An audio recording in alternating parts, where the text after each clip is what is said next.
네, 실시간 재난안전 정보방송 재난안전 119 안전 토크 시간입니다. 최근 일본에서는 도쿄 등 주요 도시를 중심으로 지진 공포가 또 불거졌습니다. 자세한 내막을 KBS 재난방송 전문위원이신 이호준 박사께 여쭤보겠습니다. 어서 오십시오. 네, 안녕하십니까? 최근에 재미나다고 하면 조금 안 좋은 편이고 특이한 영상이 있었습니다. 일본의 오사카의 도톤보리강, 우리 국민들에게도 되게 친근한 강인데요. 도심을 관통한 여기에 물고기가 어떤 거 보셨죠? 예, 그렇습니다. 동영상 저도 접했는데요. 말씀하신 대로 기이하다기보다는 다소가는 기괴한 영상이었었죠. 이게 뭐예요? 숭어? 예, 그렇습니다. 근데 왜 그거 화면을 네. 지금 보시는 저 화면인데 예. 정말 많습니다. 근데 저 화면을 보고 왜 대지진을 사람들이 떠올리죠? 일본 하면 지진의 역사, 경험했던 역사 굉장히 깁니다. 네. 그런데 그 사람들이 경험했던 것 중에 뭐가 있냐면 지진이 일어나기 전에는 동물들이 이상 현상을 일으킨다라는 기억, 경험이 남아 있습니다. 실제적으로 대지진 전에 이런 물고기라든가 뱀 아니면 새, 심지어는 심해어가 하천으로 올라오기도 하고요. 그런 일들이 많이 있었거든요. 네. 그런 일이 있고 나면 지진이 곧 있을 거다라는 경험이 있는 거죠. 우리 이제 흔히 말하는 그 동물적 감각. 그렇습니다. 사람보다 더 진동에 민감하기 때문에 미세한 진동을 느끼고 이들이 이상 반응을 보이는 거고요. 그거는 명확하게는 일어나지만 실질적으로는 현상은 있지만 과학적으로 아직 입증이 안 됐기 때문에 그렇다고 반드시 지진이 있다라는 건 또 예측하기가 어렵습니다. 그럼 이제 원인과 결과가 꼭 있다고 볼 수도 없고 없다고 볼 수도 없고 그렇다고 해프닝으로 치부할 수도 없는 그런 상황이란 말씀인가요? 그렇죠. 분명히 동물들은 이상 반응을 보입니다. 그렇다고 그 이상 반응이 바로 지진의 전조다 100%는 말씀 못 드리는 거죠. 그런데 이제 일본 아오모리현 앞바다에서 규모 7.5 지진이 발생한 뒤로 예. 이런 불안감이 더 커지기도 한 것 같고요. 일단 그때도 52분 정도가 다치신 것 같아요. 네, 그렇습니다. 실제적으로 작년 12월 8일이죠. 일본 정부도 깜짝 놀랐습니다. 왜 깜짝 놀랐냐면은 그 아오모리현 앞바다라는 곳이 어디냐면 2011년 동일본 지진이 터졌던 바로 북측 해안이에요. 아주 인근한 곳이지 않습니까? 네. 거기서 무려 규모 7.5 지금 화면에 지진. 보이는 저 위치죠. 그렇습니다. 네. 동일본 지진이 바로 저 큰 원의 아래쪽, 제일 아래쪽에 위치하고 있습니다. 동일본 지진의 진앙이 네. 바로 북쪽이지 않습니까? 가까이 있고 또 하나는 그런 지진이 다시 나오겠지만 그런 큰 규모의 지진이 발생하게 되면 이어가지고 또 다른 본진이 발생한다라는 경험들이 많이 있습니다. 그렇기 그렇죠. 때문에 굉장히 네. 놀라운 거고 또 하나는 사회적으로 지금 여기뿐만 아니더라도 도쿄부터 난카이 지진까지 일본은 지금 지진 위험에 굉장히 공포에 지금 사로잡혀 있어요. 아까 동물의 이상 현상도 지금 굉장히 공포스럽게 본다라고 하는 부분들이 그런 사회적인 정서가 합쳐지고 또 대지진이 발생하다 보니까 더 놀라고 있는 거죠. 그때 지진 지금 부상자만 52명 나왔거든요. 그리고 건물 유리창 깨지고 도로 함몰되는 피해 있었고요. 네. 그다음에 2,700가구의 정전 발생했었고요. 그렇겠네요. 정전 일어날 수밖에 없고. 중요한 건 해결료 재처리 공장이 있는데 거기서 냉각수가 유출이 된 사건이 있었어요. 예전에 그 공포가 또 그렇습니다. 떠오를 수밖에 없네요. 그런데 다행인 거는 방사능 영향은 외부에 없었다라고 밝혀지고 있고요. 또 하나 중요한 거는 그 장주기 지진이거든요. 주기가 긴 지진이기 때문에 먼 곳까지 전파가 돼서 수백 킬로미터 떨어진 도쿄 쪽에도 아파트가 진동이 일어나고 굉장히 먼 거리인데요. 저 지금 그렇죠. 저 지도상으로 왔을 때 600킬로미터, 몇백 킬로미터 넘어갈 겁니다. 그런데도 도쿄까지 영향을 미쳤다. 예, 왜냐하면 지진 파형 주기 자체가 한 200~300킬로미터 되거든요. 두세 번만 흔들면 바로 동경까지 옵니다. 그 영향이 아파트에 미쳐지는 거고 특히 고층 아파트 같은 경우에요. 네. 예, 그래서 또 한동안 공포에 많이 휩싸였었습니다. 저 허리축 같으면 철도 교통이나 이런 것도 심각했겠네요. 그렇죠. 예, 신칸선도 마비가 되고 일단 피해가 있든 없든 간에 점검을 해야 되기 때문에 전부 중단시키죠. 그렇다는 얘기는 남북으로 연결되는 그 큰 관통되는 교통이 다 마비된다라는 그런 굉장히 큰 영향이 있는 거죠. 12월 8일이라고 하셨으니까 한 달 조금 넘었는데 그렇습니다. 이때 발생한 일본 아오모리현의 대지진 가능성이 높은 지역 중 하나입니다. 여기가. 네. 당시 상황을 한번 뉴스로 보시고 다시 얘기 이어가겠습니다. 네. 상점 CCTV 화면이 심하게 흔들립니다. 인근 주택은 전등이 흔들리고 다른 집에선 어항물이 출렁이다 넘칩니다. 규모 7.5의 강진이 일본 아오모리현 앞바다를 강타했습니다. 당초 일본 기상청은 이번 지진 규모를 7.2로 공표했다가 7.6으로 정정한 뒤 다시 7.5로 하향 조정했습니다. 이 지진으로 곳곳에서 건물 유리창과 외벽 자재가 파손됐고 도로와 땅속 상수도관 등이 파열됐습니다. 아오모리현 앞바다에서는 아침 6시 52분에도 규모 6.4의 지진이 발생하는 등 여진도 지속되고 있습니다. 다카이치 사나이 일본 총리는 오늘 오전 총리관저에서 이번 지진 피해와 관련해 부상자 30명, 주택 화재 1건 등의 보고를 받았다고 밝혔습니다. 아오모리현과 이와테현, 홋카이도 등 태평양 해안 지역 곳곳에서는 최대 70cm 높이의 지진의 일, 쓰나미가 관측되기도 했습니다. 일본 원자력 당국은 일대 원전에서 특별한 이상은 확인되지 않았지만 아오모리현 로카쇼무라 제처리 공장에선 사용 후 핵연료 냉각수조에서 최소 100리터의 물이 흘러넘쳤다고 밝혔습니다. 일본 기상청은 2022년 도입한 홋카이도 살리쿠 해역 후발 지진 주의 정보를 처음으로 발표했습니다. 이는 이 일대에서 규모 7 이상의 지진이 일어나면 일주일 동안 규모 8 이상의 후발 지진 대비 태세를 갖출 것을 권고하도록 한 지침에 따른 겁니다. 家具の固定など日頃からの地震の備えの再確認に加え、揺れを感じたらすぐに避難できる体制を整えていただきたく存じます。 실제 2011년 규모 9의 동일본 대지진은 같은 살리쿠 해역에서 규모 7.3의 강진이 일어난 이틀 뒤에 발생했습니다. KBS 뉴스 정지주입니다. 네, 화면만 봐도 그 무서운 정도가 느껴지는데 실제 그 지진을 경험하신 분들은 그런 공포가 따로 없다 그래요. 7.5, 규모 7.5라면 도대체 그 위력이 어느 정도입니까?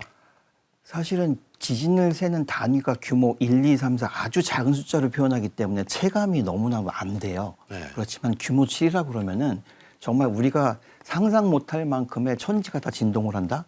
이렇게 표현하는 게 아마 이해가 가장 쉬우실 거고요. 네.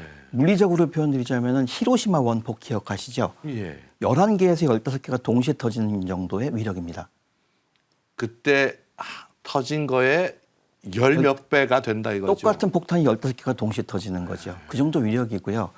우리가 익히 알고 있는 규모 5.0의 지진 대비 규모 7.5라 그러면은 에너지 차이가 5,600배예요. 이것도 잘 안 와닿으시죠? 5,600배라면 뭐 이렇게 설명드리겠습니다. 규모 5가 왔을 적에 1kg짜리 쇠 구슬이 있습니다. 네. 그게 나를 때리는 정도를 생각하신다면은 네. 7.5는 5.6톤의 쇠 구슬이 저를 때리는 겁니다. 그러니까 뭐 7.5라고 해서 7.5배가 아니라 아닙니다. 5,600배. 예, 그 정도의 무게의 쇠공이 나를 때린다. 그 정도로 어마어마한 거죠.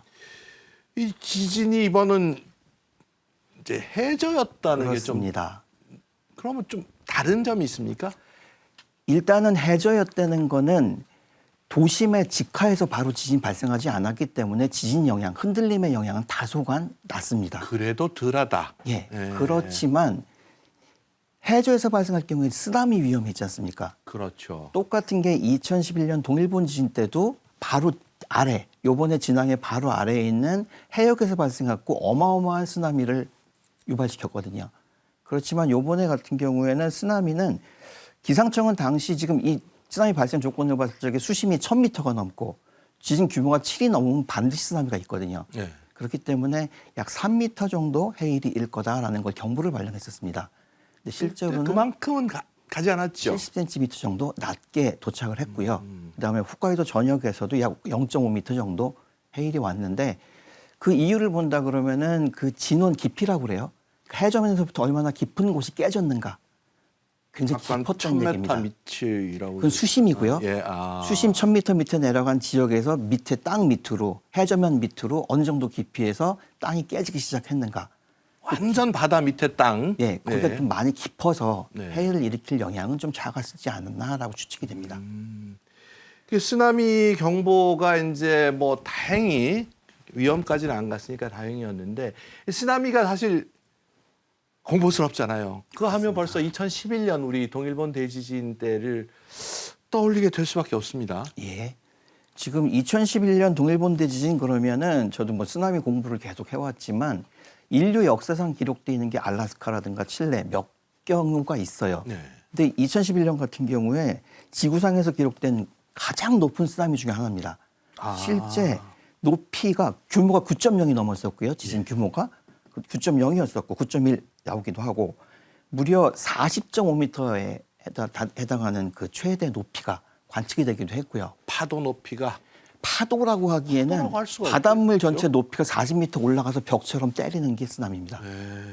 그리고 또 거기 중요한 거는 한 포인트만 그렇게 된 게 아니고 살리쿠 해안 있지 않습니까? 복잡한 해안. 예, 예, 예. 거기 수백 킬로미터에 거쳐갖고 20m 이상의 해일이 동시에 발생했습니다. 20m 정도의 해일이 직공을 한다 그러면은 연약한 콘크리트 건물 다 넘어집니다. 그런 정도고 그 화면은 많이 예전에 보셨기 말씀하신 때문에 그 살리쿠 앞바다에 후발 지진 주의 경보도 발효가 됐었죠. 예, 그렇습니다. 이 후발 지진주의 경보라는 얘기는 사실상 지진 쪽 연구하는 저한테도 아주 새로운 단어입니다. 왜냐하면 이 제도가 시작된 게 2022년입니다. 아, 예전에는 그런 게 없었나 예. 보죠. 네. 그런데 지구 물리를 연구하는 학자들 경험을 따라 보니까 규모 7 정도의 큰 지진이 있고 나서 얼마 지나고 나면은 그거 이상이 되는 8 이상의 지진이 또 발생할 확률이 몇십 배 늘어나더라라는 경험이 있는 겁니다. 그러니까 지금 저기 붉게 표시된 지역이 후발 지진 주의가 발효된 곳인가 봐요. 빨간 곳으로 돼 있는 게 활단층입니다. 저쪽으로 단층이 지나가기 때문에 움직이는 단층이라 저 안에서는 바다의 빨간 선. 예, 어디든 지진이 발생 가능한 거고 네. 그다음에 요거는 분홍 붉은색으로 육지에 쳐져 있는 부분들이 후발 지진에 따라 가지고 이 지역이 영향권에 들어갑니다라는 부분들 얘기를 하는 건데요. 예. 실제적으로 저 주의 경보가 얘기하는 의미하는 바가 뭐냐면 앞으로 일주일 사이에 더 큰 지진이 있을 수 있으니 조심하시고 외출 삼가하시고 비상 식량 준비하세요. 이 의미를 내포하고 있습니다. 그 정도로 강력한 경보가 되는 거죠. 그때는 거기까지는 가지를 않았었죠. 그렇습니다. 다행이었던 거는 거기까지 가지 않았지만 실제 7.5 클래스 지진이 있었고 그 정도 한다 그러면은 그 인근 지역 어딘가에서 분명히 더 큰 지진이 나올 수 있다라는 게 경험적인 확률입니다. 그렇지만 확증은 또 못하는 거죠. 당시 일본 열도 전체가 바짝 긴장을 했었을 예. 테고요. 네네. 인근 바로 옆에 우리나라도 신경을 쓰지 않을 수가 없었겠습니다. 그렇습니다. 네. 민감하죠. 일본 열도는 여러 개 판이 이렇게 맞물려 있어서 이제 학교 때 배웠던 뭐 짧은 지식인데 네. 지난해부터는 그 대지진설이 계속 돌고 있습니다. 예. 소문을 쫓다 보면 아까 그 선에서 보였던 빨간 선에서 네. 보였던 난카이 해곡 남해죠. 네. 난카이 해곡 대지진을 가리키는 것 같은데 이번 지진과 관련이 있습니까? 난카이 해곡이면 아까 좀 화면에 나왔던 그 붉은 선의 훨씬 밑에 남쪽입니다. 아, 아래쪽이. 큐슈까지. 예. 동경 서쪽부터 도쿄의 서쪽부터 남해까지 저쪽 그러니까 큐슈까지. 요거는 지금 이르는. 동쪽 편이고. 네네네. 네. 저 왼쪽이죠. 도쿄로부터 왼쪽이 난카이 지진입니다. 그렇죠. 예. 그런데 말씀드린 걸 종합해 본다 그러면은 규모 7 이상의 지진이 발생하면 후발 지진이 올 거다. 동일본 지진은 이미 터졌으니 난카이 지진 아니냐, 아니면 도쿄 지진 아니냐라는 공포가 커지는 거죠. 이런 공포가 점점 커지다 보니까 실제적으로 물리적으로는 그 북해도부터 이쪽 난카이까지는 거리가 너무 멀고요. 아예 판이 다릅니다. 직접적인 영향은 미치지 않죠. 그렇지만 다소간의 응력, 스트레스를 줄 수 있는 그런 영향 정도는 발휘는 한다라는 부분들이 근거가 있기 때문에 역시 공포심은 더 높아지는 겁니다. 더더욱 중요한 거는 난카이 지진의 지금 확률이 발표되는 게 앞으로 30년 동안 80%가 넘거든요. 80%까지. 예. 그러니까 우리 생애 안에 분명히 터진다라는 얘기를 확증하고 있는 건데 그게 지금 여기에 지금 트리거가 돼서 아오모리 지진이 트리거가 돼서 바로 발생하는 거 아니냐라는 그런 공포가 사회적으로 굉장히 많이 맞물려 있어서 단순하게 지질학적 물리적인 어떤 이런 영향이 아니고 사회학적 심리 그런 네. 부분들이 경제라든가 이런 문화 쪽에 상당히 큰 영향을 일본 사회에서 미치고 있습니다. 한국 역시 마찬가지입니다. 인근 지역이기 때문에 진동 영향이 바로 들어와요. 그렇죠. 예, 저희도 신경을 쓰고 있어야 되는 부분들입니다. 그럼 이제 그 지역에서 일어나는 문제. 예. 그 바다에서 지금 일어난 걸 말씀하셨는데 실제 지진이 많이 나면서 일본 정부가 발표한 특이한 게 저도 처음 들어봤는데 수도 직하 지진 피해 분석 보고서가 나왔다고 해요. 네. 수도? 수도 직하 지진이 무슨 일본의 수도는 도쿄죠. 예. 도쿄의 직하라는 거는 바로 아래라는 얘기입니다. 그러니까 우리 서울 바로 밑에. 예, 서울 예를 바로 들면. 밑에에서 규모 7이 넘는 지진이 발생할 확률이 있다라고 이야기한 게 20, 30년 전부터 얘기가 되고 있었어요. 예. 왜냐하면 도쿄에는 100년 주기로 한 번씩 지진이 터지고 있거든요. 거의 100년에 가까운 시기가 도래했다. 굉장히 자주 일어난 거네요. 자주 일본에서는 그만큼 지진이 많기 때문에 한국 같은 경우는 규모 7 그러면 있을까 말까 하지만 일본 같은 경우에는 수백 년, 길게는 1000년 단위에서 지진이 발생을 하는데 도쿄에는 규모 7 정도가 100년 주기로 발생을 한다라는 게 일반적인 지식이거든요. 그러면 네. 피해를 어떻게 예측을 할 수 있습니까? 실제적으로 일본의 지진 방제 기술을 본다 그러면은 이 정도의 지진이 왔을 적에 집안 특성과 그 집안 위에 올라가져 있는 건물들의 특성, 내진 특성이죠. 이걸 봐서 어느 정도 흔들려서 어느 정도 피해가 있을 거다라는 거를 과학적으로 계산을 할 수가 있습니다. 네. 정확하지는 않지만 어느 정도 확률을 가지고 계산을 할 수가 있는데 실제 요번에 아오모리 지진 터지고 나서요. 12월 8일 날 일본 정부도 놀랐던 거죠. 수도 직하 지진에 의한 영향, 동경에 미칠 수 있는 심장부지 않습니까? 네. 영향이 어떤 거라는 거를 발표해라 사회에. 경각심을 줘라 네. 라고 발표를 했는데 그 내용 자체도 어마어마합니다. 실제적으로 사망자 예측되는 게 2만 3천 명이에요. 사망자만. 네. 그리고 건물 61만 채가 파괴될 거다.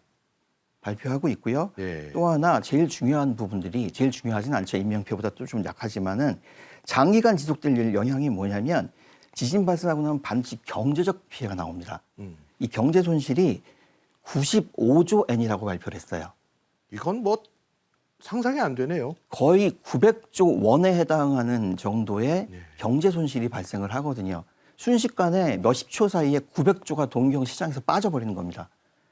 이 영향이 진동으로 한국에 영향을 미친다라는 것보다 한국에 미치는 영향은 더 훨씬 빠르고 훨씬 크죠. 네. 전 세계를 아마 휩쓸 겁니다. 동일본 지진 때도 그런 경제 손실 때문에 전 세계가 한번 휘청했었는데 이번 도쿄 지진 같은 경우에는 도쿄 그러면 전 세계에 몇 번 안에 들어가는 경제 도시지 않습니까? 그렇죠. 미국부터 시작해서 유럽, 우리나라 물론 포함해서 경제를 아마 어마어마한 큰 진동으로 흔들 겁니다. 그에 대한 지금 결과가 발표됐다는 얘기입니다. 지금 그 화면에 보시면 도쿄 직하에는 뭐 표시는 안 돼 있지만 일단 선이 붉은 선이 도쿄에 다 집중되어 있는 것 같아요. 그만큼 위험할 것 같습니다. 지금 빨간 선이 표시되어 있는 지역에서 진앙이 될 확률이 많기 때문에 직하라는 말을 쓰는 거고요. 예. 도쿄와 가깝지 않습니까? 그렇죠. 그렇기 때문에 도쿄 같은 경우에는 어느 판이 움직이더라도 발생할 수 있는 확률은 되게 높죠. 그리고 그림에 보여지는 왼쪽에 노랗게 지금 표현되어 있는 부분이 저건 예전에 큰 지진이 났던 곳인가요? 큰 지진이 있었기도 하고 예. 중요한 건 저 점선으로 세 개 원이 그려져 있지 않습니까? 예. 그 세 개가 동시에 움직일 거다라고 하는 게 지금 난카이 지진입니다. 규모가 무려 9.0이 넘어요. 그러니까 실제적으로 도쿄에 규모 7이 발생합니다라는 게 다가 아니고 그 옆에 인근에 규모 9.0도 또 기다리고 있습니다.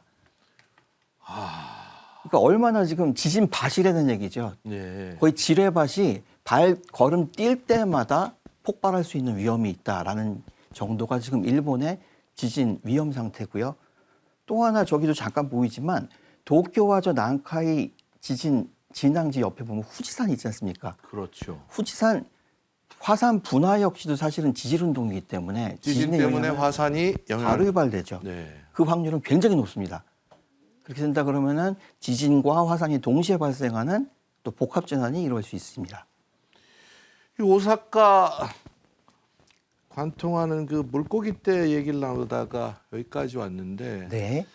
저희 기자 생활 천연병 때 이제 고베 대지진 95년 이죠. 31년 됐네요. 엄청났습니다. 끔찍했고 그게 결국은 지금 말씀하신 도심 직하 지진 정확하게 그렇습니다. 수도 그러니까 옛 수도의 직하가 되겠죠. 맞습니다. 네. 오 그때 한번 기억이 좀 가물가물한데 어느 정도였습니까?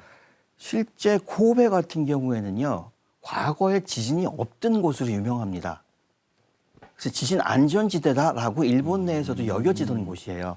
그런데 고베 바로 아래, 고베 항이 있고 그 밑에 보면 아와지 섬이라는 곳이 있거든요. 네. 그 아와지 섬에서 지진이 발생을 해서 이것도 규모 7이 넘었습니다. 실제적으로 그 일대 고베와 또 오사카, 교토에 이르는 일대 전역을 한꺼번에 흔들어 버린 거예요. 네. 예. 그런데 실제적으로 보게 되면 안전지대라고 여기다 보니까 사회 내에서도 내진 성능을 높인다거나 이런 진에 대한 방비를 전혀 안 하고 있었던 거죠. 그런데다가 낡은 목조주택이 굉장히 많은 지역입니다. 일본. 옛날 도심이다 보니까 네네. 그렇죠. 개발이 안 되고 진에 대한 대책이 없다 보니 지붕은 굉장히 무겁고 밑은 기둥은 목조로 약합니다. 흔들어대다 보니까 이게 전부 압착해버리지 않습니까? 그래서 모든 건물들이 팬케이크 쌓이는 것처럼 겹겹이 그냥 무너져 버리는 현상이 일어나고 더 중요한 건 그렇게 됐을 때 후발로 화재가 발생하죠. 그렇죠. 도시 전체가 다 불바다가 돼버린 겁니다. 중요한 건 그렇게 되다 보니 소방차가 진입을 못해서 불을 못 꺼요. 면쇠 악영향이 계속 가는 예, 거군요. 그런 영향들이 계속돼서 정말 어마어마한 재앙으로 기록되고 있는. 지금도 그 출장을 갔을 때 그때 기억을 하자라면서 그 피해 지역을 보존해 둔 걸 제가 본 적이 있습니다. 예. 1995년 1월 17일 새벽 6시인데요. 일본 고베 일대에서 발생한 규모 7, 이 지진이 단 20초 만에 도심 전체를 쑥대밭으로 만들어버렸습니다. 그날 뉴스 2개를 이어서 보신 다음에 다시 얘기를 나누겠습니다. 고베시 곳곳에서는 화재가 계속되고 있습니다. 지진이 일어나면 항상 그렇듯이 이번에도 도시 기반 시설이 가장 큰 피해를 입었습니다. 고베시를 관통하는 한신 고속도로가 옆으로 쓰러지고 무너지고 주저앉았습니다. 고가도로 형태로 만들어진 한신 고속도로의 교각이 처참하게 부러졌습니다. 일본이 어떤 지진에도 견딜 수 있다고 자랑하던 산요 신간센도 이번 지진 앞에 무릎을 꿇었습니다. 고가도로가 내려앉으면서 신간센 철로만 허공에 매달려 있습니다. 한큐 전철도 예외일 수 없었습니다. 고베시 주호구 사거리에 있던 한 건물의 모습입니다. 소방관들이 동원돼 건물 안에 있는 생존자들을 구출하고 있습니다. 고베시 중심가의 한 낡은 건물은 피사의 사탑과는 비교도 안 될 정도로 기울었습니다. 고베시 대부분의 주택들은 기와 목조 건물로 가장 큰 피해를 입었고 지진에 뒤이은 화재도 이들 주택가에서 주로 일어났습니다. NHK 방송의 고베 지국에 설치되어 있던 카메라는 이번 지진이 얼마나 엄청난 규모인지를 생생하게 보여줬습니다.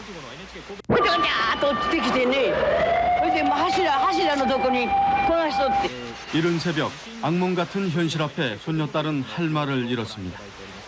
家で飯食うとったらガターン言うてビル崩れてもうてね 기우뚱 쓰러져 버린 옥상.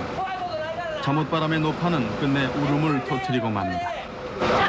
お前降りれるかが無理やったらな。みんなおんねやろ。おるんや3階にまだおるんです。はい。もぐっちゃぐちゃうで収まるまで動き取れなかったよくあんなですとこかで 공포에 질린 아이가 엄마 등에서 떨어질 줄 모릅니다. 젊은 기자 역시 공포에 질린 표정입니다. 1階部分が倒れて1階部分が完全に崩れまして私は4階に寝ていたんですが見た目3階の施しようがないですわもう建てて間もないんやけどねもうこんな消防車が来えへんからどないもしゃあないでしょまあ何人か助け出したけどな閉じ込められてそうタンスなんかにこう KBS 뉴스 김철민입니다. 화면을 봐도 얼마나 무서운지가 느껴집니다. 일본의 그 안전 신화도 좀 깨졌고요. 네. 아까 언급하셨는데 그동안 없었다 그랬잖아요. 여기엔 예. 지진이. 네. 이게 피해가 컸던 이유는 결국 그러다 보니까 대비가 덜했다는 네. 거겠죠. 네네. 그동안 지진이 없었다라는 거를 좀 설명드리면은요. 예. 지진이 일어날 수 있는 단층은 저희는 평면을 위에서만 보지 않습니까? 그렇죠. 그게 3차원으로 밑으로까지 계속 연결됩니다. 안 보이는 거죠. 그동안은 못 발견이 봤던 거고 이제는 안 볼 수 보이던 있. 게 어떤 주기가 돼서 활동을 시작을 한 거거든요. 네. 고베라는 도시가 이제 도시화되면서 발전을 하기 이전에 발생을 했다가 도시화되고 나서는 여기는 없었으니까 안전해라고 인식이 됐던 게 숨어있던 게 다시 살아난 겁니다. 네. 그렇기 때문에 고베가 안전도시다라고 생각을 했던 부분들 자체가 굉장히 큰 방심이었던 거죠. 지금 오른쪽에 이제 제일 작은 노란 동그라미 쪽이 고베 왼쪽 가운데 있습니다. 가운데 아까 예, 고베가 저기 오사카 고베 있는 오사카 부분이요. 저기 예. 예, 여기에도 표시가 안 돼 있네요. 그죠? 예, 네. 사실상은 단층 큰 단층이 지나가지 않는 부분들인데 그 아와지 섬이라는 섬 아래 숨어있던 단층이 하나가 터진 건데 실제 지진 안전지대라는 인식 자체가 일본 정부에서도요 이 재앙을 일으킨 거다라고 판단을 하게 됐고요. 사실상 이 지진으로 인해 가지고 일본에는 역대적인 방제 정책의 변화가 일어납니다. 네. 사실상 어찌 보면은 굉장한 일본의 자랑이었었죠. 그 한신 고속도로 아까 무너진 거 보셨습니다. 그 자체가 다 무너졌죠. 그거 네. 절대 안전하다라고 장담하던 그 고속도로가 넘어져 버렸습니다. 그러다 보니 방지 정책 변화를 줄 수밖에 없다 해가지고 일본 기상청하고 학계가 얘기한 게 일본 내 지진으로부터 안전한 곳은 단 한 곳도 없다라는 결론을 냈습니다. 그래서 방제 정책 자체를 정부에서 원점부터 재조정해 버렸죠.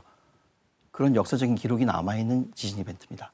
이 고베 중심으로 해서 오사카, 교토 여기 사실 우리 교민들도 굉장히 많이 사시고 예.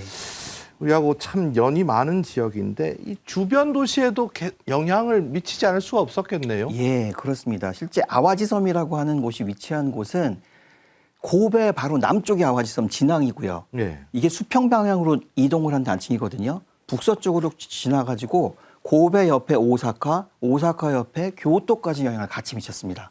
일직선으로 연결돼 있네요. 네. 결국. 아와지 섬이 지금 섬은 보이시죠? 저기에 맨 있고. 왼쪽 아래 있고 그 위에 북단에서 지금 진앙이 시작이 된 거거든요. 그리고 나서 고베로 연결되고 오사카, 교토까지 전체가 한꺼번에 영향을 미치게 되는 거고 중요한 건 그 도심의 직하에서 네. 깊이가 16km에서 지금 진앙이 깨진 거예요. 그렇다 보니까 도시에 직접적인 영향을 더 많이 흔든 거죠. 그러니까 피해가 클 수밖에 없습니다. 깊숙한 곳에서 마구 흔들었다. 깊숙한 곳에 흔들면은 사실은 지표에는 영향이 덜하지만 얕은 곳에서 16km라면 얕은 겁니다. 같은 겁니까? 예. 아까 말씀드렸지만 여기에 교민들이 많이 삽니다. 그리고 한국인 유학생과 제일동포 등 예. 100여 명이 사망을 했어요. 우리에게도 피해가 컸는데요. 순식간에 암흑으로 변해버린 도시. 지진 뒤에 생활은 더 큰 공포로 몰아넣었습니다. 그때 뉴스도 한번 보시겠습니다. 고베시의 모습입니다. 태울 만큼 태웠는지 불길은 그 기세를 누그러뜨렸습니다. 벌건 불길은 거의 사라졌지만 뿌연 연기가 고베시를 뒤덮고 있습니다. 시간이 지날수록 연기가 엷어지면서 고베시의 처참한 모습이 드러나고 있습니다. 멀리서 봐도 확연히 드러날 정도로 폐허로 변한 곳이 한두 군데가 아닙니다. 지진이 일어났다기보다는 마치 원폭이 휩쓴 것 같습니다. 그나마 그 형태를 유지하고 있는 건물도 가까이서 보면 성한 건물은 거의 없습니다. 가장 안전하게 만들어졌다는 고베시 도시가스 저장 탱크에서도 가스가 새나오고 있습니다.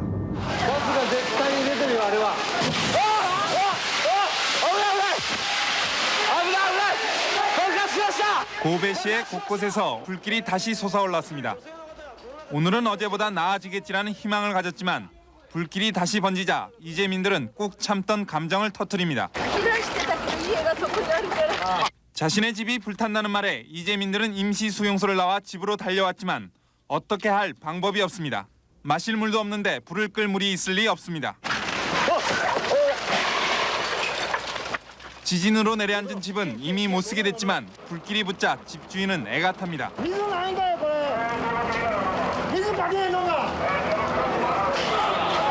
물이 없어 두 손 놓고 불구경만 하게 된 소방대원도 속이 타기는 마찬가지입니다.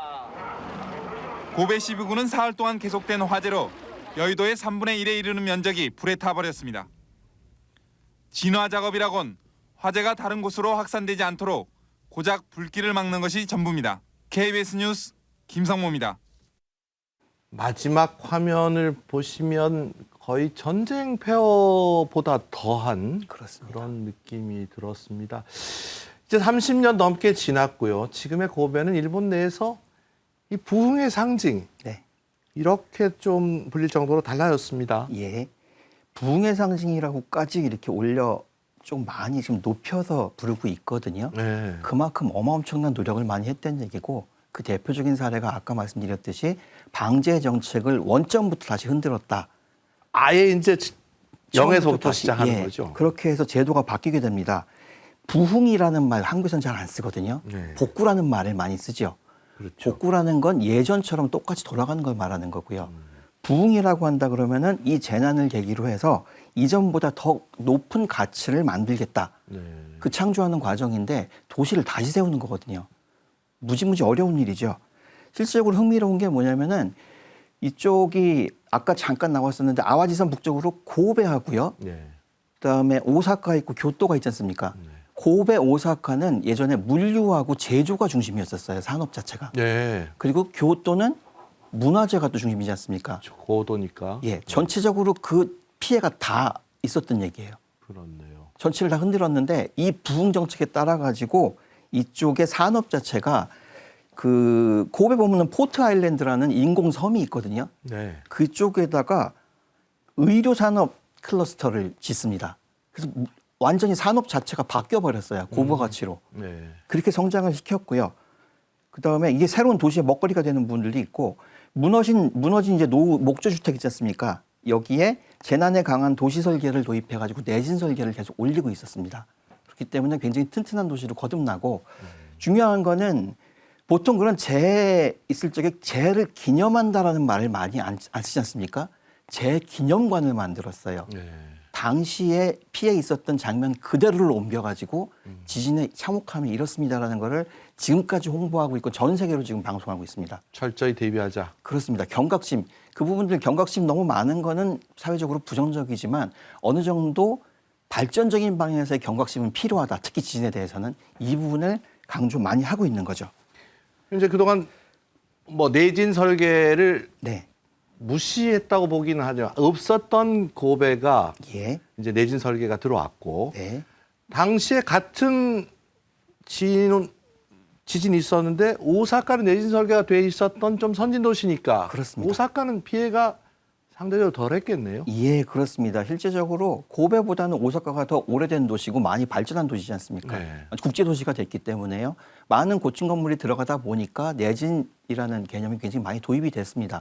상대적으로 똑같이 진동을 받았는데 고베는 저렇게 되는 반면에 오사카는 안전하더라. 이거는 절대적인 경험이 되는 거죠. 지금 저런 게 이제 내진 설계가 된 건축물의 하층부가 되겠네요. 예, 하층부인데 또 유념할 건 뭐냐면 내진이라고 하는 건 실제적으로 이 기초를 튼튼하게 하고 있는 부분들인데요.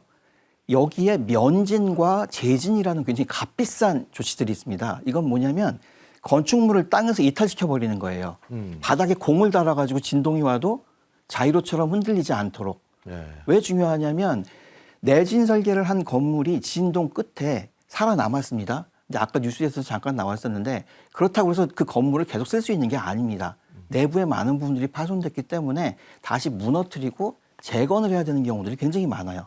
겉으로 보기엔 안전해 보이지만 실질적으로는 못 쓰는 거죠. 네. 이걸 방지하기 위해서 건축물 자체를 흔들리는 지면에서 이탈시켜 버리는 겁니다. 지진 후에도 계속 살아남아서 건물이 기능을 하도록 그런 제도를 또 도입을 시켰습니다. 또 하나 중요도가 낮은 건물에 대해서도 전국의 90% 이상의 건물의 내진 설계를 완비하겠다라는 정책을 세우게 됩니다. 그 계기가 바로 고베 지진입니다. 내진율을 90% 이상. 예. 그러면 이제 재난 대응이나 도시계획 기준 자체도 다시 한번 원점에서 수술을 해야 될 것 같습니다. 그렇습니다. 거기에 가장 동기가 되는 중요한 개념이 뭐냐면은 설마 이런 일이 여기 있겠어라는 생각을 아예 없애버리고 반드시 일어난다. 어디든 반드시 지진은 일어난다. 가정하에서 전국 국토 설계를 다시 하는 거죠. 우리나라 같은 경우도 지금 새겨봐야 될 대목이네요. 굉장히 중요한 말씀입니다. 한반도가 지진 안전시대가 아니다라는 얘기는 이미 너무나도 익숙하게 알고 계시는 부분인데 중요한 건 한국은 뭐냐. 한국에서 일어날 정도의 지진, 경주 포항 겪었으니 그게 최대일 거다라고 생각하시면 오산이십니다. 역사 기록에 한국에도 규모 7 지진은 있었습니다.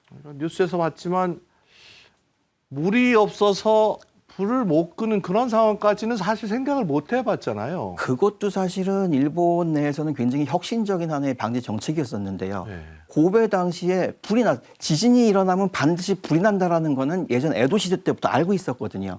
중요한 건 불을 꺼야 되는데 끌려다 보니까 소방수가 없는 거예요. 뭐냐, 수도관이 다 터져버린 겁니다. 그때부터 일본 정부에서 한 행동이 뭐냐면 정책이 모든 사회 기반 시설, 전력부터 통신, 그다음에 상수도에 이르기까지 소방수까지 그 기반 시설에도 내진 설계를 도입을 하자라는 게 시작이 됐고요. 그렇죠. 그 자체가 일단 내진이 돼 있어야지 우리를 지킬 그렇죠. 수 있으니까. 그러니까 이 재해라는 측면에서 봤을 때 지진재해라고 하면은 우리가 생각하는 모든 재해 현상이 동시에 발생을 한다. 그것도 불과 몇십 초 사이에 동시다발로. 이렇게 가정을 시나리오 해야 되기 때문에 우리가 그동안 가지고 왔던 모든 정책들이 다 지진에 일단 진동에 안정적이어야 되고요. 그 기능을 제대로 유지해야 된다. 이걸 종합적으로 한꺼번에 보기 시작한 정책이 이 95년에 한신아와시 대지진 여기서부터 시작이 됐다. 이렇게 보시면 되고요. 요즘 이제 모두가 이제 디지털화, 네. AI 이렇게 나왔는데 그런 것도 도입이 돼야 될 것 같습니다. 굉장히 중요하죠. 중요한 기능인데 또 하나 유념할 건 뭐냐면 AI라는 거는 기존의 사람 머리보다 훨씬 지진에 취약합니다. 한번 흔들리고 나면 전력 끊어지면 그냥 무방비지 않습니까? 그렇네요. 그런 두뇌가 될 만한 AI 설계를 한다. 정부에서 굉장히 많은 정책은 지금 소프트웨어 개발하고 있거든요. 그렇지만 그 소프트웨어가 들어갈 서버라든가 전산실 기초에는 내진 설계가 안 돼 있는 경우가 대부분인데요. 점차 지금 확대가 돼가고는 있습니다. 그게 지진을 위한 것이다 라고 한다면 반드시 내진 들어가야 되는 거고요. 홍수를 위한 것이다 라고 하게 되면 반드시 침수 방지에 대한 방수, 네, 침수 방지. 그 부분을 동시에 고려하지 않으면 안 된다. 사실은 95년 이 지진이 그 증거를 명확하게 보여주고 있습니다. 이게 이제 올해도 혼슈 시마네현에서 규모 6.2의 지진이 발생을 했습니다. 그러다 보니까 가까운 울산, 부산 이런 데서는 뭐 감지됐다 이런 신고 접수됐다 그러고요. 별다른 피해는 없었는데 시마네현에서 발생한 지진이 우리나라에 영향을 줬겠죠. 가깝기 때문에 지금 거리가 300에서 400km 정도밖에 안 되거든요. 규모는 6.2가 되기 때문에 그것도 큰 지진이고요. 시마네현이 예. 일본으로 봤을 때는 서쪽입니다. 예, 서쪽이고 그러니까 우리를 보면 뭐 동쪽에 있지만 울산, 뭐 부산 이쪽이 부산, 울산에 아주 가깝고요. 네. 그렇다면 경남지대가 다 그렇게 위험할 텐데 왜 부산과 울산에서만 그런 신고가 많았는가라는 게 의문일 겁니다. 부산, 울산의 특징이 뭐냐면 최근에 특히 부산에 고층 건물이 너무나도 많아요. 그래서 느낄 수가 있다. 장주기라고 아까 제가 말씀드렸는데요. 네. 규모 6이 넘게 된다 그러면 주기 자체가 굉장히 길거든요. 그 긴 주기에 반응하는 건물들이 높은 건물들입니다. 그러니 흔들림이 많을 수밖에 없고요. 네. 또 하나 높은 건물들 같은 경우는 상층부는 플렉서블, 그러니까 유동적으로 진동에 서 있는 게 아니고 같이 흔들리게 설계가 돼 있어요. 그러니까 실제 진동의 체감을 더 크게 느끼게 하죠. 그게 공포심으로 바로 느껴지는 거고 봤더니만 지진이 났다는 거예요. 그냥 상식적으로 생각하기에는 이거 지금 무너지는 거 아니야? 라는 우려가 된다는 거죠.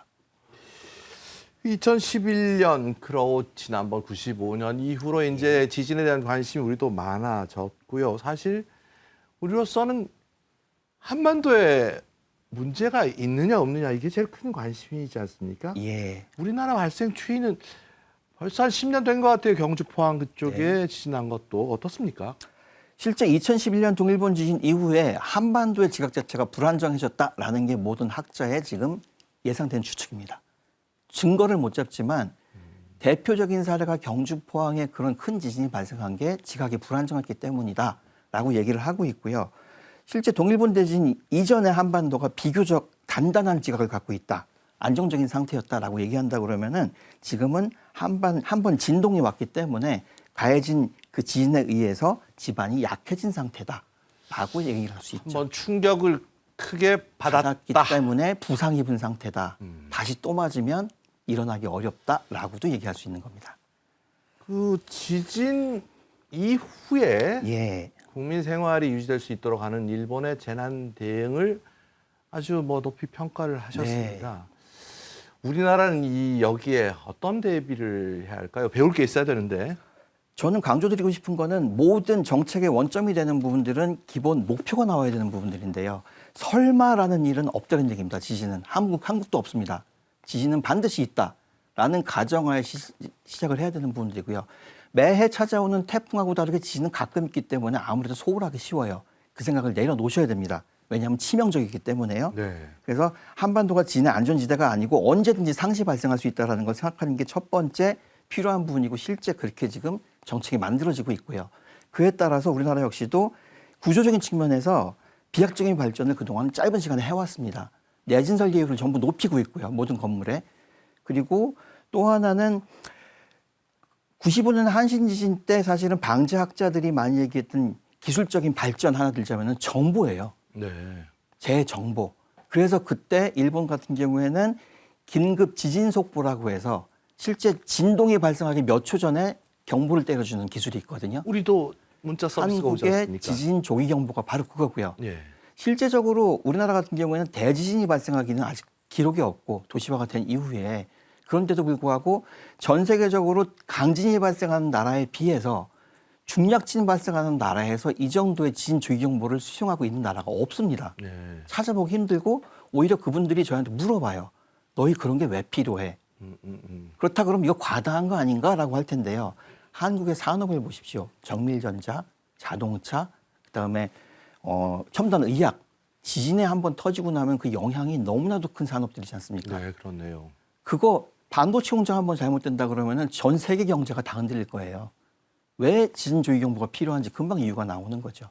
우리나라의 안전을 위한 것뿐만 아니고 전 세계 경제를 받쳐주는 하나의 힘이 되는 겁니다. 네. 그 정도로 비약적으로 발전해 가고 있다. 고무적인 일인데 투자 아끼지 않고 계속 가야 된다라는 그런 노력 절대 필요하다고 생각합니다.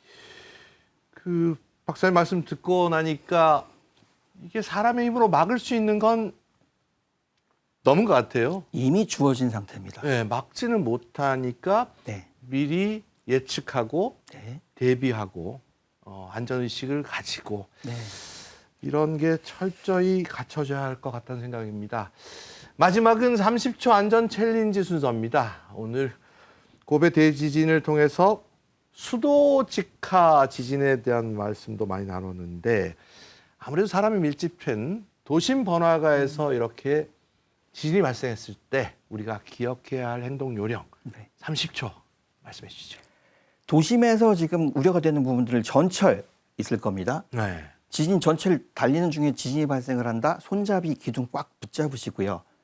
전철이 멈춰 설 때까지 기다리십니다. 그리고 안내에 따라 이동하시는 거, 질서정연 관계 유지하는 거 굉장히 중요합니다. 그다음에 내가 운전 중입니다. 할 일이 되게 많으세요. 네. 일단 비상등 켭니다. 진동 느껴지면. 그리고 속도 줄입니다. 차를 오른쪽에 대시고 라디오를 켭니다. 정보를 들으시고 차에 키를 남겨두시고 바깥으로 대피하셔야 됩니다. 일반 화재 때도 똑같죠. 그렇습니다. 그다음에 백화점이나 공공 다중 이용시설 같은 경우에는 기둥 옆으로 가십시오. 가장 안전한 곳이니까 거기서 소지품으로 머리를 보호하시고 안내 방송에 따라서 진동이 끝나고 나면은 안내 방송에 따라서 이동하셔서 대피하시면 됩니다. 오늘 말씀 감사합니다. 여기까지 들어가겠습니다. 지금까지 KBS 재난방송 전문위원 이호준 박사였습니다. 예, 감사합니다.